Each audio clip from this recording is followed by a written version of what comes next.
into the winners we forgot possibly or overlooked last week. Kicking it off, TJ Hockenson. Is he about to be like one of the elite guys? That seems like he's kind of teased that for a while, right? Well, so he's only in year 3 now, so it's only been so long. But there was so much hype on him coming into the league as a rookie, the best tight end prospect in the last 10 years, the most complete guy.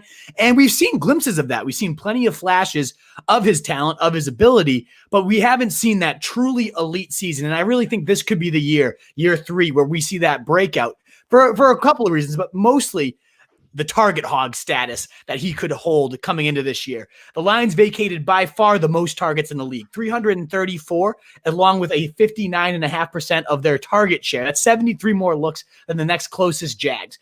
They've only added since then Brashard Perriman and Tyrell Williams, like at best a couple deep threats on the outside. Tyrell didn't even play in 2020. They returned Quintez Cephas and Khalif Raymond. Like, who are these guys? Who are these fucking nobodies? It's not really a stretch to say the Lions might have the worst wide receiver core in the league. So who's going to lead them in targets? It's got to be TJ Hockenson. Maybe DeAndre Swift picks up a ton of that work. I mean, he is a great pass catcher. You could certainly look at this as a positive for him, but I really don't think anything stands in the way between Hockenson and 140 plus looks, which would have him right behind only Kelsey and Waller in terms of targets from last year. And in the games he's seen 8 targets or more, that's 128 for a season. Not a tall ask with the weapons around him. He's averaged over 15 points per game, 244 total pace for the entire season, which would have had him only behind Hockenson and behind Kelsey and right on Waller's heels last year as that true elite. Those two are going in those first 2 rounds, whereas you can get TJ Hockenson late round 4, early round 5, and I think he comes with as much upside as the Wallers, as the Kittles, maybe obviously a slightly below them because he'd be good in round 3 if he was right in that level. But still, I mean, this guy was compared by Player Profiler and his measurables to Travis Kelce, elite burst score, 74th percentile for 40, 77th% for speed, 88th for agility, 90th for burst. Like, he's got the stuff to be an elite guy. He sure has the path to volume now. And this team, their defense, they've done nothing to address, and they were one of the worst defenses in the league, so they should have to keep chucking late in games. I think he's going to be a monster this year. I really think he'll be that 5th-round tight end that blows the fantasy doors off and carries people to titles. So obviously there's a lot of time between now and the drafts, but I'll just say I'm convinced that he's a winner. I'm convinced he's poised to make the jump to elite. I'm not convinced he's going to be a 5th-round guy.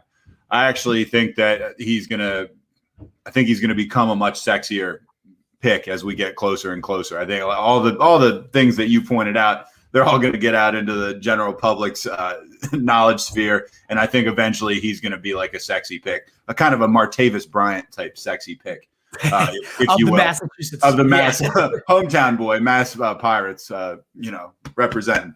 Absolutely. I think the one thing I didn't miss, and that could happen, and a reason why I could see a lot of steam picking up on Hockenson is his coach, Dan Campbell. The new head coach came over from the Saints, was the tight ends coach there. We've all seen how creative the Saints are with their tight ends, whether it's sending them down the seams, especially in the red zone. I mean, we talked last week, Jared Cook has the most touchdowns besides Mark Andrews over the last 2 seasons. They're going to use Hockenson well in the red zone, well down the seams. The one thing that could give him some steam is Dan Campbell loves to talk up his players, and I could see him totally blowing some steam in Hawkinson's ass, well-deserved steam. He's already started to talk about how, if you look at what we did with Jared Cook last year, this is his quote, he didn't have his hand in the ground much, meaning he didn't block at all, which I love for my tight ends. We split him out wide. We put him in the slot. We tried to get him man-on-man isolated. Anthony Lynn, their new offensive coordinator, say what you will about the guy, but he's peppered tight ends pretty religiously over his time and with the Chargers. He talked about how he thinks TJ Hockenson hasn't even come close to his ceiling yet. And he thinks the toughest matchup in football is when you can get a unique guy like Hockenson on the linebackers or safeties, because he's a mismatch for either one, whichever one they decide to cover him with.